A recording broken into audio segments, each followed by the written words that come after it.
महामहिम राज्यपाल मातृ स्वरूप आदरणीय कमला जी, उपकुलपति जी, मंचस्थ सभी महानुभाव और आज जीवन के एक पड़ाव को पूर्ण कर दूसरे पड़ाव की तरफ प्रस्थान कर रहे सभी सफल विद्यार्थी बंधु भगिनी,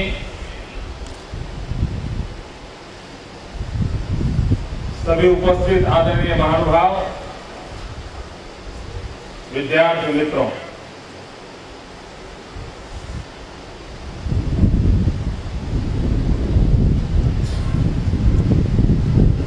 आज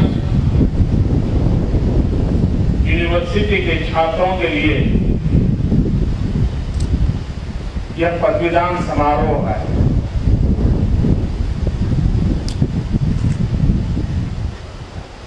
एक छात्र के रूप में इस यूनिवर्सिटी से आपको जो मिला, आपने जो पाया,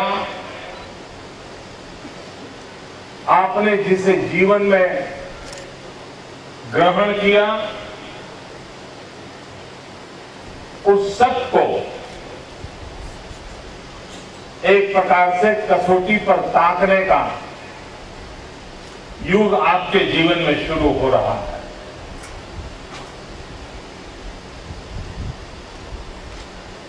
कभी कभी मैं सोचता हूं कि इस प्रकार की परंपरा कब से प्रारंभ हुई होगी।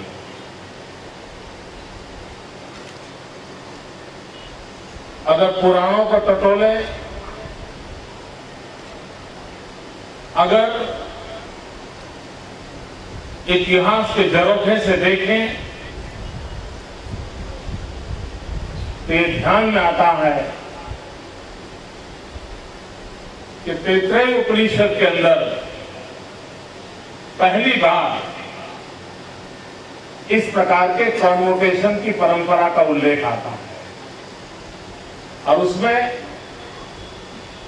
ऋषि अपने गुरुकुल के विद्यार्थियों को विदाई देते समय इस शिक्षा का जीवन में कैसे उपयोग हो, शिक्षा का समाज के लिए क्या उपयोग हो,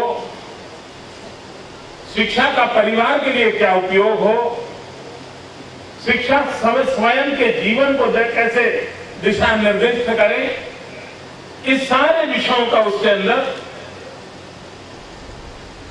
बड़े विस्तार से उल्लेख है और उसी आशीर्वाद स्वरूप मिले हुए शब्दों के माध्यम से जीवन जीने का प्रयास उस समय के छात्र किया करते थे। मुझे विश्वास है कि ये परंपरा सिर्फ कर्मकांड नहीं है, बीते हुए कल का लेखा जोखा लेते हुए आने वाली कल के लिए दिशा निर्धारित करनी है, गति निर्धारित करनी है और ये सब ज्यादातर स्वयं के बलबूते पर करना होता है। जब हम यूनिवर्सिटी में होते हैं, क्लासरूम में होते हैं, साथी विद्यार्थियों के बीच होते हैं, गुरुजनों के बीच होते हैं, तब कोई न कोई होता है जो हमें उंगली पकड़कर चलाने का प्रयास करता है, कोई न कोई होता है जो हमें दिशा निर्देश देता है।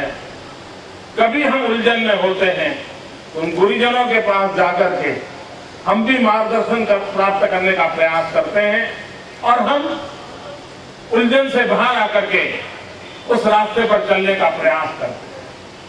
विद्यार्थी काल में सारे अवसर मिलते हैं।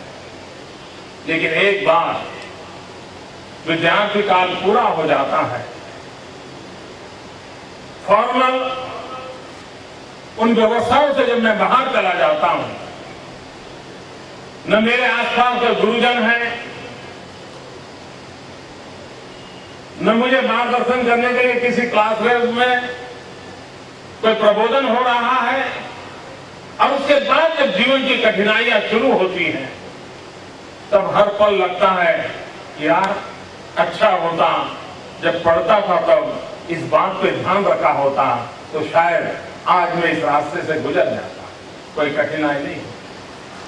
हर पल याद आएगा, बीते हुए कल का हर क्षण याद आएगा कि काश उस समय मैंने ये ध्यान दिया होता तो आज ये मेरी शक्ति के रूप में मेरे काम आता होता। और कुछ लोगों को जिंदगी के उस पड़ाव पर यह भी ध्यान आएगा, अच्छा हुआ यूनिवर्सिटी में मैंने जाना था, सीखा था, आज मेरे काम आ गया और मेरा रास्ता साफ हो गया। एक नया विश्वास पैदा हो, एक नए विश्वास से आगे बढ़ने का अवसर आता। और इसलिए ये पदवीदान समारोह के बाद जिंदगी खुद के बलबूते पर चलानी होती है, निर्णय खुद करने होंगे, फैसले अपने आप करने पड़ेंगे, और तब मन उलझन में पड़ जाता है।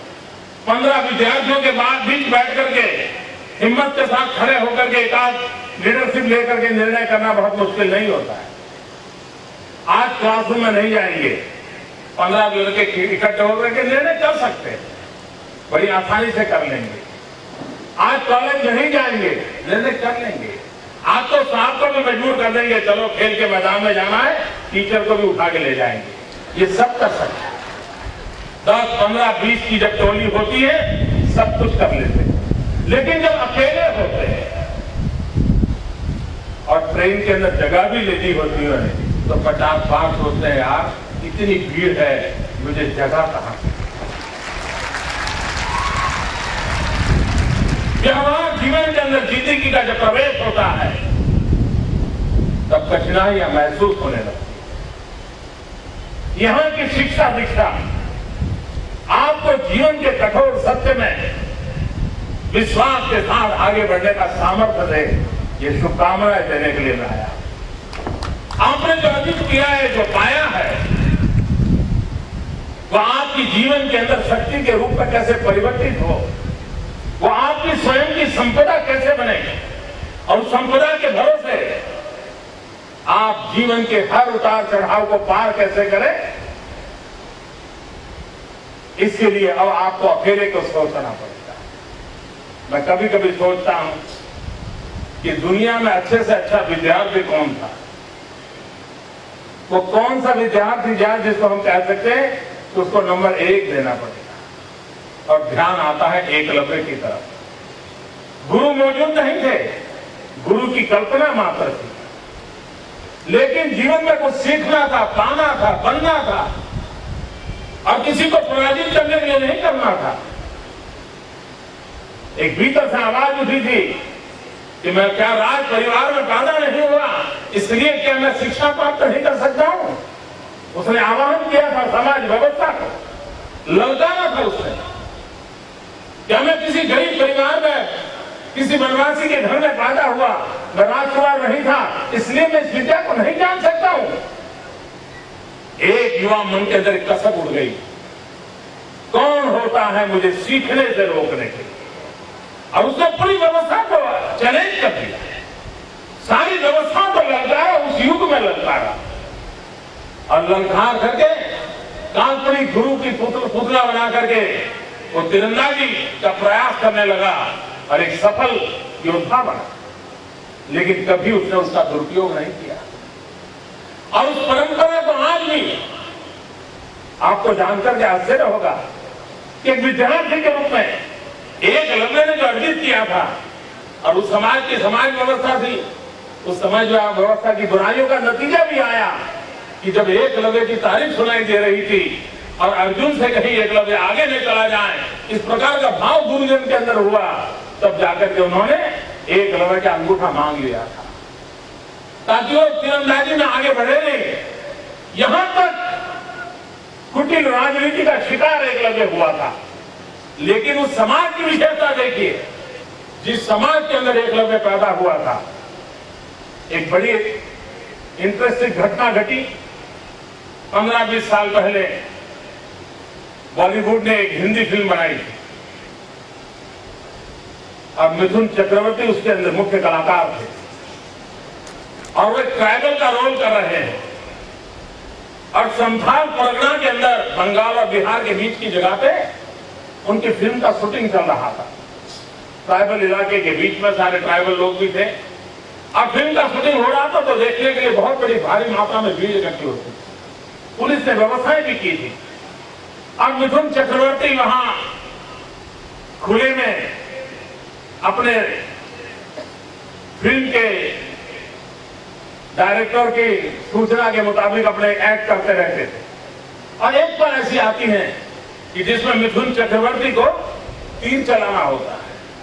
अब 2 दिन से शूटिंग चल रहा था, बहुत शांति से चल रहा था और बहुत जैसा डिसिप्लिन लोग चाहते थे वैसे डिसिप्लिन से दूर दूर बैठे थे। लेकिन जब एक तीरंदाज तीर चलाने का दृश्य लेने के कैमरा सज्ज हो गए और टेक के लिए सूचना चल गई और अचानक ये जितने लोग आदिवासी वनवासी इस दृश्य को देख रहे थे सारे डिसिप्लिन तोड़ करके अंदर घुसाए और उन्होंने मिथुन चक्रवर्ती को पकड़ करके उससे हाथ के तीर खींच लिया। सब डर गए। उनके गुस्सा का कोई सीमा नहीं थी। तब व्यवस्थापकों ने पुलिस वालों को रोका, पूछा भाई ऐसा क्यों कर रहे हो? तो उन्होंने कहा ये हमारे पूर्वजों का अपमान कर रहा है। बोले पूर्वजों का अपमान? हाँ, बोले हमारे पूर्वज एकलव्य थे और हमारे पूर्वजों ने अंगूठा दान में दे दिया है। ये तीर चलाता है तब अंगूठा उपयोग कर रहा है, ये हमारे पूर्वजों का अपमान कर रहा है। हमें अंगूठे के बिना तीर चलाना सीखना होगा और एकलव्य से आज तक इस परंपरा को हम निभा रहे हैं। आप कल्पना कर सकते हो कि किस प्रकार की गुरु शिष्य परंपरा को उस समाज ने निभाया हो। यह सामर्थ्य एक शिक्षण के जगत के अंदर विद्यार्थी जीवन का एक बेहतरीन उदाहरण हम लोगों के सामने मौजूद है। और तब जाकर के एक विद्यार्थी के रूप में मैं जब जीवन की कसौटी पे पार उतरने जा रहा हूं तब हर पल मेरी कसौटी होने वाली, हर पल एग्जाम होने वाली है और उसके कोई मार्क्स नहीं मिलने वाले, कोई गवर्नर साहब आकर के सर्टिफिकेट नहीं देने वाले हैं, कोई रिकॉग्नाइज करने के खड़ा करने वाला नहीं है। मुझे ही रात को सोते से पहले अपनी जिंदगी का हिसाब लगाना पड़ेगा कि मैं आज जब चल पड़ा था, मंजिल पे जाना चाहता था, रास्ता सही था या नहीं था, मंजिल पर पहुंचा नहीं पहुंचा, कि अभी भी मुकाम पे अटका हुआ हूं, ये रोज हिसाब लगाने पड़ेंगे। अब तब जाकर के जिंदगी आगे बढ़ती चली जा रही है।